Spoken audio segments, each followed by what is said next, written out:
మీలో అల్సర్ తో ఎవరు బాధపడుతున్నారు? అల్సర్ ఛాతీ మంట అల్సర్ తో ఎవరైనా బాధపడుతున్నారా? ఛాతీ మంట అల్సర్ తో ఎవరైనా బాధపడుతున్నారా ఇక్కడ? ఓకే, అల్సర్ ఉంది, ఛాతీ మంట ఉంది కదా అని మనం ఏం చేస్తాం? మెడికల్ షాప్కి వెళ్తాం, గోళీలు వేసుకుంటాం. అవునా? ఇలా ఎంతమంది చేస్తున్నారు? ఇట్లా లైఫ్ లో ఛాతీలో మంట వచ్చి గోళీ వేసుకున్న వాళ్ళు ఎంతమంది? ఒకసారైనా సరే ఆల్మోస్ట్ అందరు కదా. ఒకటి గుర్తుంచుకోండి, హార్ట్ అటాక్ ఉంటుంది కదా, హార్ట్ అటాక్, గుండెపోటు, అప్పుడు కొన్ని సిమ్టమ్స్ ఈ ఛాతీలో మంటలాగానే ఉంటాయి. హార్ట్ అటాక్ వచ్చినోడికి ఇక్కడ ఎడం వైపు గుండెల ఛాతీలో నొప్పిలాగా వచ్చినట్టు రాదు, మధ్యలోనే సెంటర్లోనే మంటలాగా వస్తుంది, కొందరికి బరువులాగా వస్తుంది. ఓకే, మిగతా సిమ్టమ్స్ కూడా ఉంటాయి, ఏది దమ్ము రావడం, నడవలేకపోవడం, ఆయాసం రావడం. కానీ ఫస్ట్ చాలా మంది ఇక్కడ మంట వస్తుంది. అప్పుడు మనం ఏం చేస్తాం? అల్సర్ వచ్చిన వాళ్ళు, అల్సర్ ఉన్న వాళ్ళు అల్సర్ ఏమనుకుంటాం? అల్సర్ గోళీలు తీసుకొని అల్సర్ గోళీలు వేసుకుంటాం. అది తగ్గకపోతే ఏం చేస్తాం? మనం డాక్టర్ దగ్గరికి వెళ్తాం, గొట్టం వేయించుకుంటాం. ఫస్ట్ అల్సర్ డాక్టర్ దగ్గరికి వెళ్ళి పైప్ వేసుకొని యాసిడిటీ ఉందా లేదా తెలుసుకుంటాం. ఓకే, కానీ కొన్నిసార్లు హార్ట్ అటాక్ కూడా కావచ్చు అది.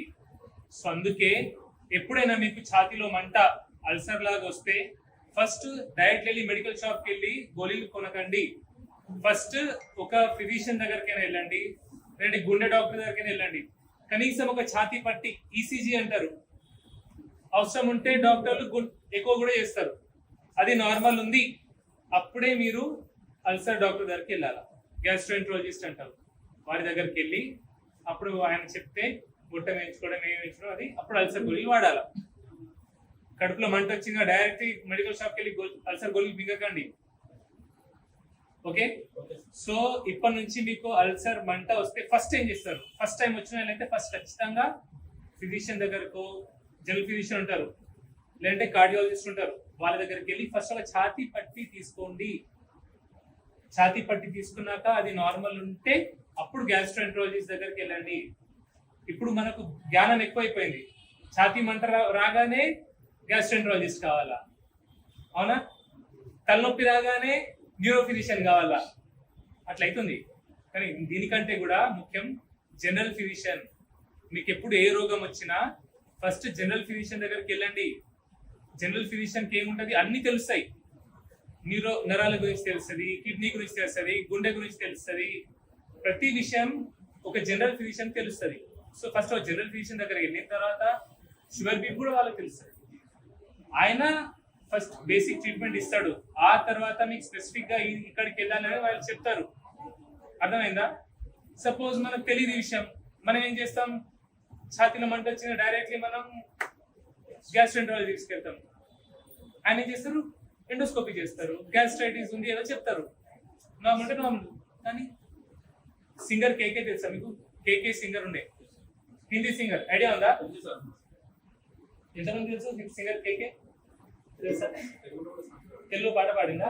ఏ పాట పాడింది? పాటకు ప్రాణం పల్లవి అయితే కదా. ఎస్, వాసు సినిమాలో పాటకు ప్రాణం పల్లవి అయితే అదే కదా, వెంకటేష్ సినిమా వాసులో పాడిన సింగర్ పేరు కేకే.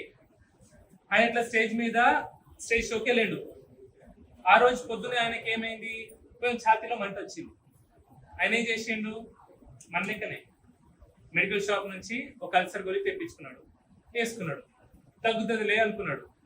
స్టేజ్కి వెళ్ళి పర్ఫార్మెన్స్ ఇస్తున్నాడు. స్టేజ్కి వెళ్ళి కానీ సడన్గా ముస ఎక్కువ అవడం, ఛాతీ నొప్పి రావడం, అట్లా ఇమీడియట్లీ హాస్పిటల్కి తరలించారు.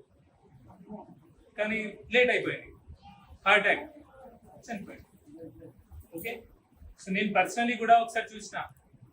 నేను స్టార్టింగ్ లో ఒక పెద్ద కార్పొరేట్ హాస్పిటల్లో పనిచేస్తున్నాను, డ్యూటీ డాక్టర్ లాగా. ఒక వ్యక్తికి పొద్దున ఛాతీలో మంట వచ్చింది, ఆయన కూడా అల్సర్ అనుకొని గోలు వేసుకొని తీసుకున్నాడు. సాయంత్రం వరకు దమ్ ఆడతలేదు, రకరకంగా ఉంది, ఎమర్జెన్సీకి వచ్చిండు హాస్పిటల్కి. చూస్తే హార్ట్ అటాక్, ఆన్ టేబుల్, అది బెడ్ మీదనే చనిపోయింది, ఏం చేయలేదు. సో అల్సర్ ని కేర్లెస్ గా తీసుకోకండి. ఓకే, అల్సర్ అనేది చాలా ఇంపార్టెంట్ విషయం. ఇంకా కొందరు ఏళ్ల తరబడి అల్సర్ గోళీలు వేసుకుంటారు. కొందరు ఏళ్ల తరబడి అల్సర్ గోళీలు వేసుకుంటారు, ఏళ్ల తరబడి నొప్పి గోళీలు వేసుకుంటారు. అది మంచిది కాదు. నొప్పి గోళీ కూడా ఒక 5 రోజులు, వారం రోజులు, 10 రోజుల వరకు ఓకే. పర్టికులర్లీ ఎన్ఎస్ఐడ్స్ అంటారు, ఎసెక్లోఫినాక్, డైక్లోఫినాక్, ఇట్లాంటివి. అవి రెగ్యులర్ గా వేసుకుంటే కిడ్నీలు పాడైపోతాయి. మన తెలంగాణలో ముఖ్యంగా కిడ్నీ ఫెయిల్ అవడానికి మెయిన్ కారణం ఈ నొప్పి గోళీలే. అర్థమవుతుందా? సో నొప్పి వస్తుంది కదా అని గవర్నమెంట్ హాస్పిటల్కి వెళ్ళి ఆ నొప్పి గోళీ తీసుకోవడం, మెడికల్ షాప్ లో నొప్పి గోళీ వేసుకోవడం అట్లా చేయకండి. ఓకే, మీకు నొప్పి వచ్చింది, ఓకే, మోకాలు నొప్పి వచ్చింది ఫర్ ఎగ్జాంపుల్, మోకాలు డాక్టర్ దగ్గరికి వెళ్ళండి. ఓకే, వాళ్ళు చదువుకున్నారు కాబట్టి వాళ్ళు చెప్తారు, ఒక వారం రోజులు 10 రోజులు నొప్పి గోళీలు ఇస్తారు, తర్వాత ఎక్సర్సైజ్ చెప్తారు, ఏం చేయాలో మీకు చెప్తారు. లేదంటే ఇప్పుడు పెయిన్ ఫిజిషియన్స్ ఉన్నారు. మా భార్య డాక్టర్ పావని తెలుసా మీకు? మేడం నాకు అన్ని ఏమైనా నేర్పించింది, ఎన్కుంటే నేర్పించింది. ఓకే, సో తను కూడా పెయిన్ ఫిజిషియన్. సో వీళ్ళు ఏంటంటే రీజనరేటివ్ థెరపీ చేస్తున్నారు ఇప్పుడు. మోకాలు నొప్పికి, కీళ్ళ నొప్పులకి రీజనరేటివ్ థెరపీ. అంటే స్టార్టింగ్ అండ్ మధ్య దశలు. లేట్ బాగా గ్రేడ్ 4 అట్లా కుళ్ళిపోయిన కీళ్ళకైతే ఆర్థోపెడిషియన్స్ కీళ్ళ మార్పిడి చేస్తారు.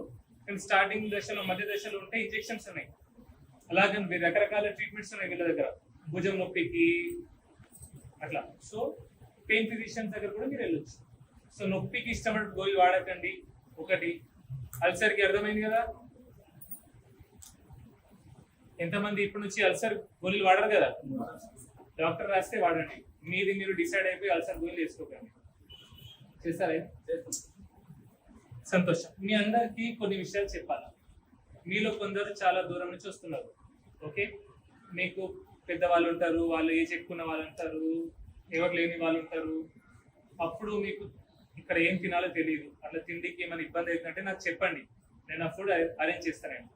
ఒకటి, మీకు ఏదైతే డైట్ గురించి ఏమైనా చెక్ ఉంటే, మీకు పర్టికులర్లీ ఏమైనా వీడియో ఇవ్వడం జరిగితే ఆ వీడియోని చూడండి, ఖచ్చితంగా చూసి దాంట్లో ఏమైనా డౌట్ ఉంటే క్లారిఫై చేసుకొని వెళ్ళండి. ఎందుకంటే మీరు వెళ్ళిన తర్వాత మీకు డౌట్ వస్తే ఇక ఫోన్ మాట్లాడే పరిస్థితి లేదు ఇప్పుడు.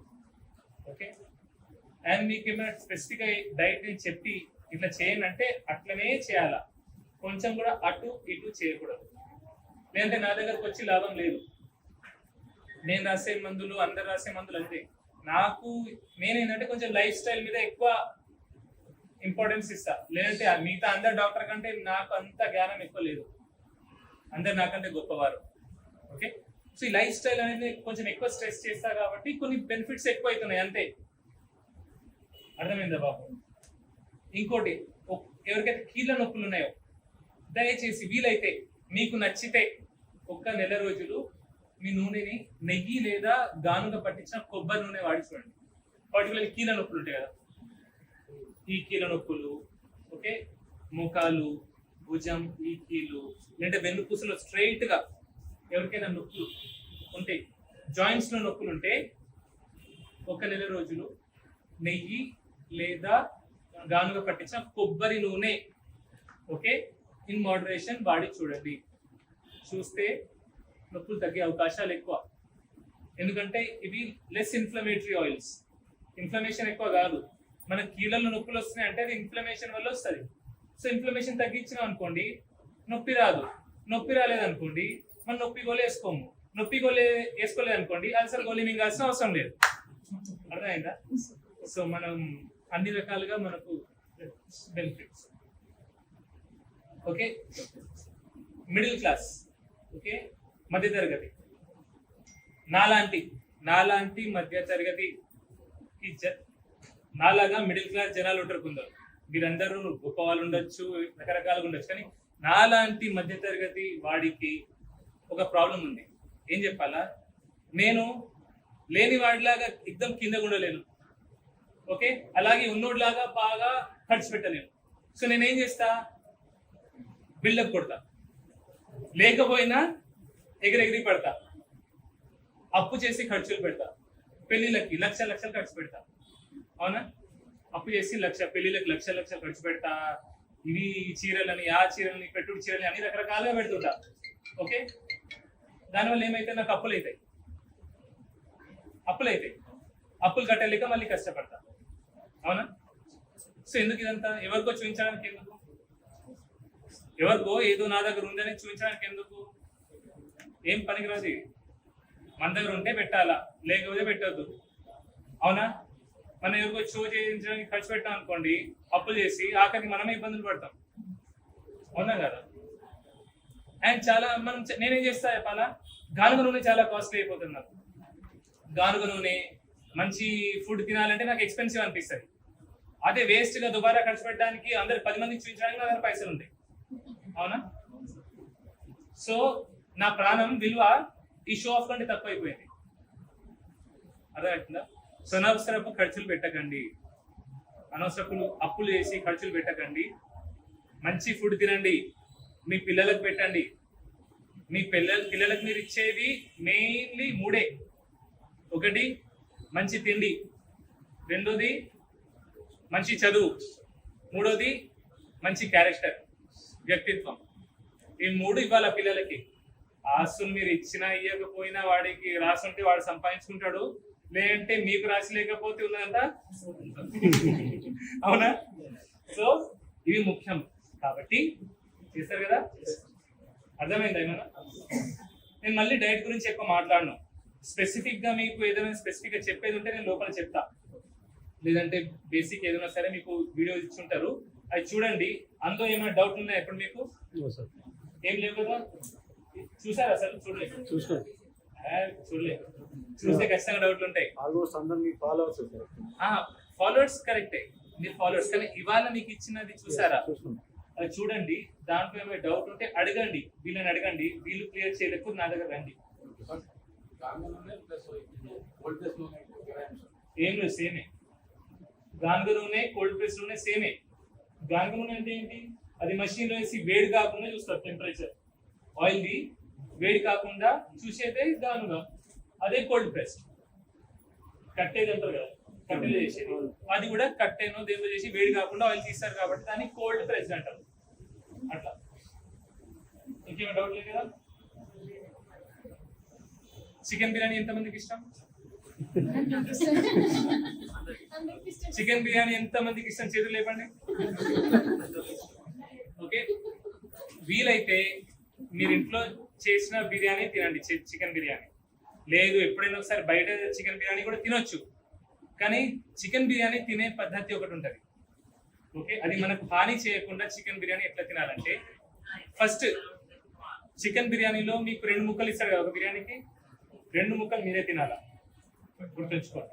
ఓకే, ఆ రైస్ ఉంటుందా అందులో హాఫ్ లేదంటే పావులా శాతమే రైస్ తినాలా.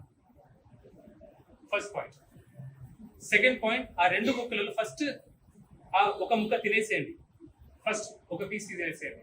లేదు నేను 2 ముక్కలు తినలేను, ఒకటే ముక్క తింటా అంటే సరే, ఒకే ముక్కలో ఫస్ట్ హాఫ్ ముక్క తినేసేయండి. వట్టిగా ముక్కనే తినాలా ఫస్ట్. ఆ తర్వాత కొంచెం బిర్యానీ రైస్ ఉంటాయి కదా, దాన్ని మిగతా ముక్కతో కలుపుకొని తినండి. దీన్ని ఏమంటారు అంటే ప్రోటీన్ ఫస్ట్ అంటారు. సో ఎప్పుడైతే ఫస్ట్ మనం ప్రోటీన్ తింటామో, ప్రతి మీల్లో ప్రోటీన్ ఫస్ట్ తింటామో, షుగర్ సడన్ గా పెరగదు.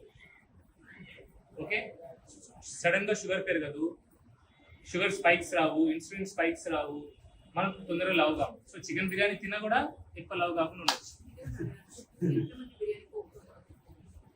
అర్థమైందా? సో ఫస్ట్ చికెన్ ముక్క తినాలా, చికెన్ మటన్ ఏదో, ఫస్ట్ ప్రోటీన్ తినాలా. సో పిఎఫ్సి అని ఉంటుంది, protein fibre carbs.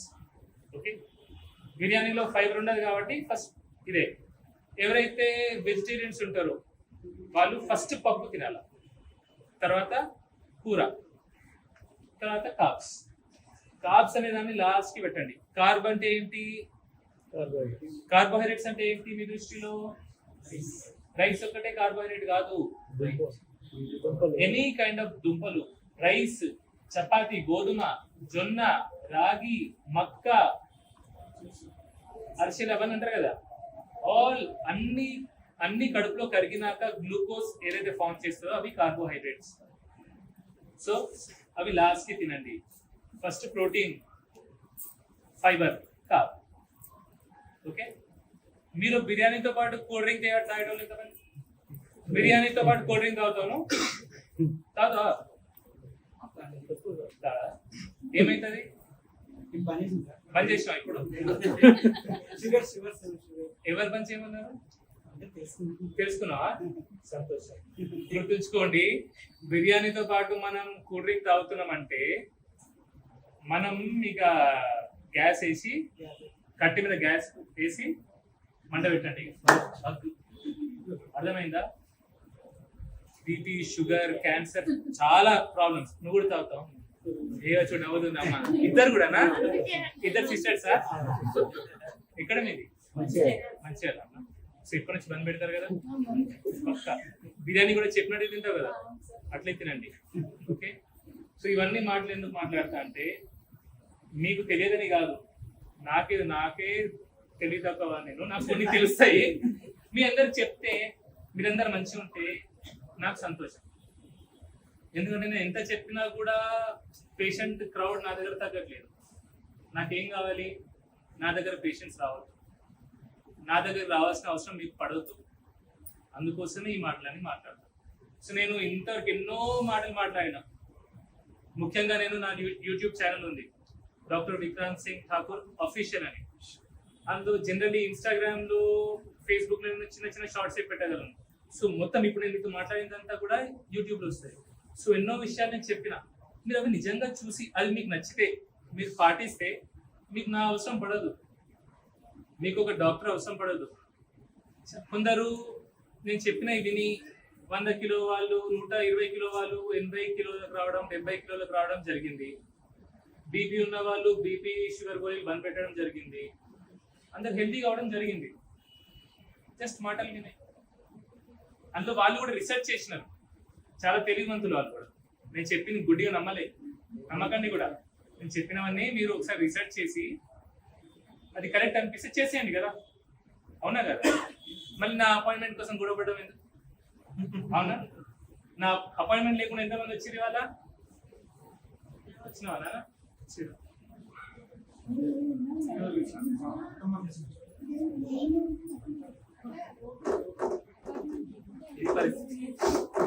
Okay so దయచేసి అపాయింట్మెంట్ తీసుకొని రండి ఓకే అపాయింట్మెంట్ లేని వాళ్ళకి ఇప్పుడు నేను మళ్ళీ చెప్పాలి నెక్స్ట్ అపాయింట్మెంట్ లేని వాళ్ళకి ఫస్ట్ పావని మేడం చూస్తుంది 2 తర్వాత మేడం చూస్తుంది ఓకే చూసిన తర్వాత నా పేషెంట్స్ ఎవరైతే అపాయింట్మెంట్ వచ్చినారో ఫాలో అప్ చూసిన తర్వాత నేను చూడగలుగుతా అవునా ఇంకోటి నేను ఒక చిన్న డాక్టర్ని నాదొక చిన్న వ్యవస్థ నా దగ్గర కొంతమంది స్టాఫ్ ఉన్నారు సిబ్బంది ఓకే ఎక్కువ మందిని వాళ్ళు తట్టుకోలేరు నాకున్నంత ఓపిక వాళ్ళకి లేకపోవచ్చు సో వాళ్ళు మీతో ఏమైనా దురుసుగా కొంచెం అన్రెస్పెక్ట్ఫుల్ గా మాట్లాడుంటే నా ముఖం చూసి వాళ్ళని క్షమించండి ప్లీజ్ అట్లా ఏమైనా జరిగి ఉంటుంది ఓకే ఎందుకంటే నాకు బాధ అని చెప్పి నాకు ప్రాబ్లం ఉంది ఎవరైనా నా దగ్గర వచ్చారనుకోండి నా దగ్గర ఉన్నారు నేను వాళ్ళని పని నుంచి తీసేయలేను జాబ్ నుంచి నేను వాళ్ళని తీసేయలేను నాకు వాళ్ళు గుర్తురారు వాళ్ళ కుటుంబాలు గుర్తొస్తాయి నేను చేస్తే వాడి కొడుకు ఎట్లుంటాడు వాడి తల్లి ఎట్లుంటుంది వాడి తల్లికి రోగం మంచిగా ఉండదు అన్ని నాకు మెదడులు వస్తాయి సో అందుకే నా దగ్గర ఒక్కడు ఫిక్స్ అయింది అనుకోండి వాడు మళ్ళీ ఎట్టుకోలేడు మీరు కూడా ఇప్పుడు వచ్చారనుకోండి మీరు ఇప్పుడు వచ్చి నా దగ్గర నేను చెప్పిన మాట నేను చెప్తాను మీకు మిమ్మల్ని చూశాను నేను బాగా ఇంటిమేట్ గా ఎమోషనల్ గా మీతో బాండ్ అయిపోతా మీరు నా దగ్గర వస్తే మంచి అవుతారు కాదు నాకు తెలియదు కానీ మీకు బెస్ట్ ఏదో అది చేయాలనుకుంటా నేను ఆ దేవుడి దయ ఉంటే అవుతుంది కానీ మీరు కాలేదనుకోండి నాకు లోపల బాధ ఉంటుంది టెన్షన్ ఉంటుంది అర్థమైందా సో అందుకే మీ సైడ్ నుంచి మీరు ఏం చేయాలా మీకు ఏదైనా చేయమంటే దయచేసి అట్లే చేసేయండి కొంచెం కూడా ఏమన్నాడు అట్లే అంటాడు ఇది తాగితే ఏమవుతుంది ఇది తింటే ఏమైతే అనుకోకండి అవునా అండ్ చాలా మంది ఏమనుకుంటారంటే ఇది ఒక్కసారి తింటే ఏమవుతుంది కాదు తిన్నా చేస్తాం తినకపోయినా చేస్తాం మందు తాగినా చేస్తాం తాగకపోయినా చేస్తాం బీడీ తాగినా చేస్తాం తాగకపోయినా చేస్తాము కూల్ డ్రింక్ ఐస్ క్రీమ్లు బిస్కెట్లు చాక్లెట్లు చిప్స్లు ఇవన్నీ ఎంజాయ్ చేసి చచ్చిపోతే అయిపోతుంది కదా అని చాలా మంది ఒక మెంటాలిటీ ఉంటుంది పర్టికులర్లీ మన యూత్ ఓకే యూత్ బ్యాచ్ మంచిదే ఒకేసారి పటక్కని చచ్చిపోతే మంచిదే సంతోషం ఎందుకంటే దానికంటే పెద్ద వరం లేదు ఓకే చావు అనేది శాపం కాదు చావు అనేది వరం ఎందుకంటే మనకు రోజంతా పడే కష్టాలు, ఇబ్బందులు, ఈఎంఐలు, అప్పులు, పిల్లం, బిడ్డలు, మూడు, అత్త, మామ, మరిది, పాలోళ్ళు, భూమి, జాగా ఏం లొల్లి ఉండదు, ఒకేసారి చచ్చిపోతాం. అవునా? కానీ అట్లా దేవుడి దయ ఉంటే దేవుడు అట్లే తీసుకెళ్తాడు. అలా కాకుండా మన అలవాట్ల వల్ల పక్షవాతం వచ్చో, కిడ్నీ ఫెయిల్ అయ్యో, పక్షవాతం వచ్చో బెడ్ మీద పడ్డాం అనుకోండి, దీనికి కూడా మన మూడు మీద, పిల్లం మీద, అన్న మీద, తమ్ముడి మీద, వాళ్ళ మీద ఆధారపడి ఉండాలి. లక్షల మంది తెలుసు నాకు అట్లా. ఓకే, ఏళ్ళ తరబడి అట్లా ఇట్లా పడుకుని ఇట్లా పుండ్లు అవుతాయి. పుండ్లు ఆయన వాళ్ళని చూసాను, బాధ అవుతుంది నాకు. అలా ఎవరు కావద్దు, అందుకే ఈ మాటలని మాట్లాడతాను. అర్థమైందా మమ్మీ? ఓకే, సో నేను చెప్పే మాటల్లో ఇంకోటి, నా దగ్గర వచ్చినప్పుడు అమ్మాయి ఎవరు వినిపిస్తలేదా?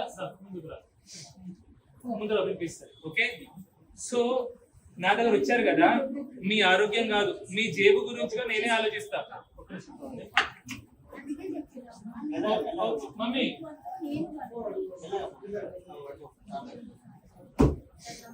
నమస్తే మమ్మీ. చూస్తావా? ఏ నూనె వాడుతున్నావు? జానుగానా?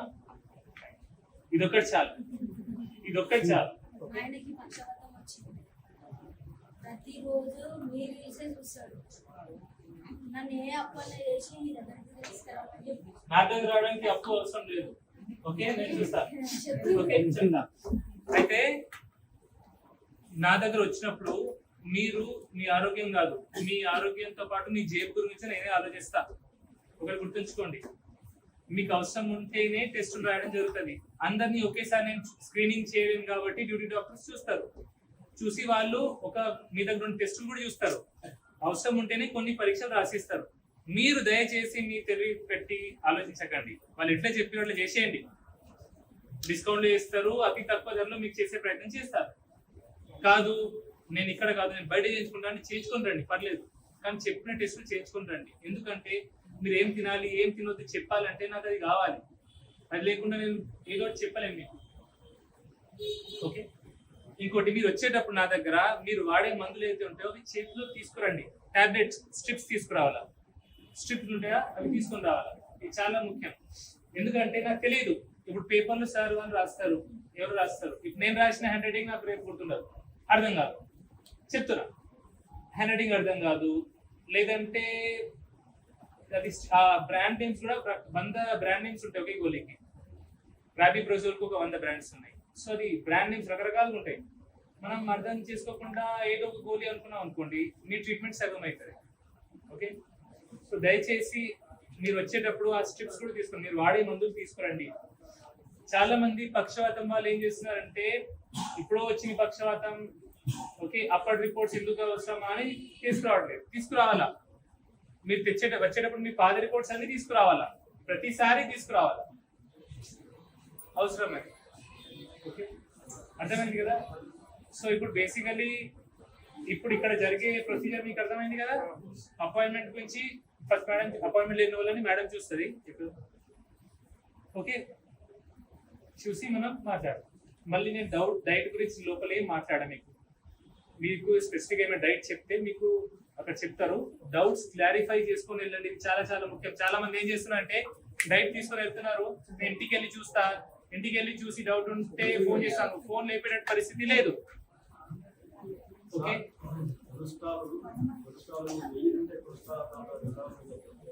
నెయ్యి తింటే కొలెస్ట్రాల్ వస్తుంది. అవును, ఏ కొలెస్ట్రాల్ వస్తుంది? Bad cholesterol. బ్యాడ్ కొలెస్ట్రాల్ అంటే LDL cholesterol. LDL cholesterol, bad cholesterol, HDL cholesterol, good cholesterol అంటారు కదా. ఎల్డిఎల్ లో 2 రకాలు ఉంటాయి cholesterols, large buoyant, small dense అని. సో బ్యాడ్ కొలెస్ట్రాల్ బ్యాడ్ ఏది? ఈ స్మాల్ డెన్స్ కొలెస్ట్రాల్ బ్యాడ్. అది ఎప్పుడు పెరుగుతుంది? మనం ఎక్కువ కార్బోహైడ్రేట్స్, షుగర్స్ తీసుకుంటే పెరుగుతుంది. లార్జ్ బాయింట్ పెరుగుతుంది ఫ్యాట్ తీసుకుంటే. సో అది యాక్చువల్లీ అంత బ్యాడ్ కాదు. ఓకే, అండ్ కొలెస్ట్రాల్ అనేది, మనం కొలెస్ట్రాల్ తింటే రక్తంలో కొలెస్ట్రాల్ పెరగదు. కోడిగుడ్డులో నీలం తింటే కొలెస్ట్రాల్ ఎక్కువ పెరగదు. ఓకే, కొలెస్ట్రాల్ లివరే తయారు చేస్తుంది. సో మనం తిన కొలెస్ట్రాల్ 10-15%, 20% మాక్సిమం కొలెస్ట్రాల్ అవుతుంది రక్తంలో. రక్తంలో అన్నిటికంటే డేంజరస్ ఏం తెలుసా? ఏది పెరిగితే అన్నిటికంటే డేంజరస్? రక్తంలో కొలెస్ట్రాల్ ఎక్కువైతే డేంజరసా? రక్త కణాలు పెరిగితే డేంజరసా? చెప్పండి. అమినో యాసిడ్స్ పెరిగితే డేంజరసా? ఫ్యాటీ యాసిడ్స్ పెరిగితే డేంజరసా? షుగర్ పెరిగితే డేంజరస్. కార్బోహైడ్రేట్స్, షుగర్ రక్తంలో పెరిగితే డేంజరస్. ఎంత డేంజరస్ అంటే రక్తం లోపల ఏ టైంలో కూడా 4 నుంచి 5 గ్రాముల కంటే ఎక్కువ షుగర్ ఉంటే దాన్ని బాడీ ఏం చేస్తే అలా సడన్ గా తీసేస్తుంది. ఎందుకంటే రక్తం లోపల ఎక్కువ సేపు షుగర్ ఉంటేనే గుండెపోట్లు, పక్షవాతాలు, క్యాన్సర్లు, కీళ్ళ నొప్పులు అన్నీ వస్తాయి. సో రక్తంలో షుగర్ ఎప్పుడు పెరుగుతుంది? అన్నం తింటే, రొట్టె ఎక్కువ తింటే, జొన్న ఎక్కువ తింటే, ఎక్కువ మోతాదులో తింటే, ఓకే తింటే వస్తుంది. సో జొన్న తిన్నా కూడా షుగర్ పెరుగుతుంది. ఏ తిన్నా తక్కువ తినాలా, కార్బోహైడ్రేట్స్ తక్కువ తినాలా. ఇవి జొన్న, రాగి, సజ్జలు వీళ్ళు ఏంటంటే ఫైబర్ ఉంటుంది కాబట్టి కొంచెం స్లోగా షుగర్ పెరుగుతుంది. కానీ అడ్డగోలుగా తిన్నాం అనుకోండి దాంతో కూడా షుగర్ పెరుగుతుంది. అల్టిమేట్లీ మనం కార్బోహైడ్రేట్స్ తక్కువ చేయాలి, దాంతో సగం రోగాలు వెళ్ళిపోతాయి. ఓకే,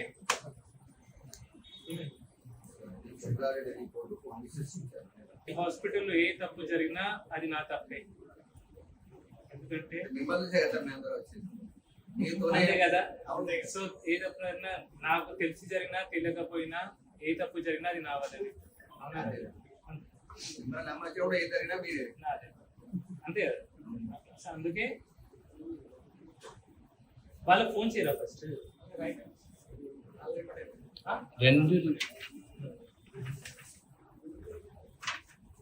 ఓకే, మన ఆలోచన మంచిగా ఉంటే సేమ్ సేమ్.